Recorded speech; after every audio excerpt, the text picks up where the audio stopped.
નમસ્તે મિત્રો, રાજ્યમાં કાળઝાળ ગરમી પડી રહી છે. લોકો ગરમીથી ત્રાહિમામ પોકારી ચૂક્યા છે અને હવામાન વિભાગ દ્વારા પણ હીટવેવ અને ગરમીની અંગે એલર્ટ પણ આપવામાં આવી રહ્યું છે. મિત્રો, ક્યારેક ગરમીમાં ઘટાડો થશે તેની લોકો રાહ જોઈ રહ્યા છે. આવામાં હવામાન નિષ્ણાત પરેશભાઈ ગોસ્વામી અને અંબાલાલ પટેલ દ્વારા હવામાન અંગે અનુમાન વ્યક્ત કરવામાં આવ્યું છે. આગામી દિવસોમાં તીવ્ર પ્રી મોન્સૂન એક્ટિવિટી અને આંધી વંટોળની સંભાવના પણ વ્યક્ત કરવામાં આવી છે.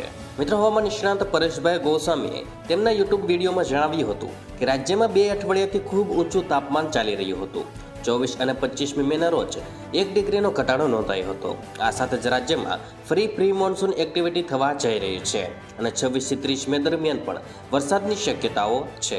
મિત્રો, હવામાન નિષ્ણાત અંબાલાલ પટેલે જણાવ્યું હતું કે ધીમે ધીમે ગરમીમાંથી રાહત મળવા લાગશે. આજથી 28 મેના આંધી વંટોળનું પ્રમાણ વધુ રહેશે. 26 થી 31 મેમાં દક્ષિણ ગુજરાતમાં ગાજવીજ સાથે વરસાદ થશે.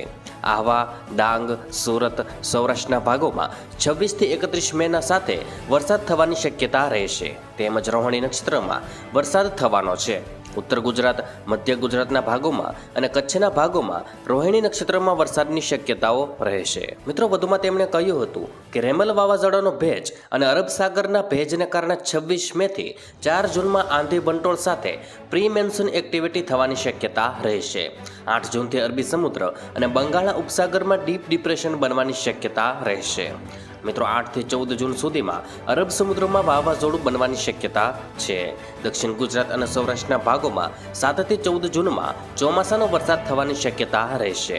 મિત્રો, ચાલુ વર્ષે ચોમાસું સારું રહેવાના સંકેતો મળી રહ્યા છે. આ સાથે જ ગુજરાતમાં પણ ચોમાસું સમય કરતાં વહેલું બેસી જવાનું અનુમાન લગાવવામાં આવી રહ્યું છે. મિત્રો, સામાન્ય કરતાં વધારે વરસાદની આગાહી કરવામાં આવી છે. મિત્રો, મહત્વપૂર્ણ છે કે જૂનથી સપ્ટેમ્બર 2024 દરમિયાન ભારતમાં સામાન્ય કરતાં વધુ વરસાદ રહેવાની સંભાવના છે. લા નીનાની સ્થિતિ જૂનથી ઓગસ્ટ 2024 સુધી વિકસી શકે છે. હવામાન વિભાગના જણાવ્યા અનુસાર લાંબા ગાળામાં એટલે કે જૂનથી સપ્ટેમ્બર સુધી 106% વરસાદની સંભાવના છે અને ઉત્તર પશ્ચિમ ભારતમાં 30 મે પછી ગરમી ઓછી થવાની શક્યતા છે. મિત્રો, મે 2024માં ગરમીના તરંગોનો 2 રાઉન્ડ નોંધાયા હતા, જેમાં હરિયાણા, દિલ્હી, રાજસ્થાન અને ગુજરાતમાં સૌથી વધુ વ્યાપ જોવા મળ્યો હતો. મિત્રો, સામાન્ય રીતે ચોમાસું કેરળમાં 1 જૂનના રોજ આવે છે, પરંતુ આઈએમડીનું કહેવું છે કે આ વર્ષે દક્ષિણ પશ્ચિમ ચોમાસું 31 મેના રોજ કેરળમાં આવે તેવી શક્યતા છે. આઈએમડીના ડાયરેક્ટર જનરલ મૃત્યુંજય મહાપાત્રાએ કહ્યું હતું કે તે વહેલું નથી, તે સામાન્ય તારીખની આસપાસ છે, કારણ કે કેરળમાં ચોમાસાની શરૂઆત સામાન્ય તારીખ 1 જૂન છે. તો મિત્રો, આજના દરેક સમાચાર અહીં કામના પૂર્ણ થાય છે.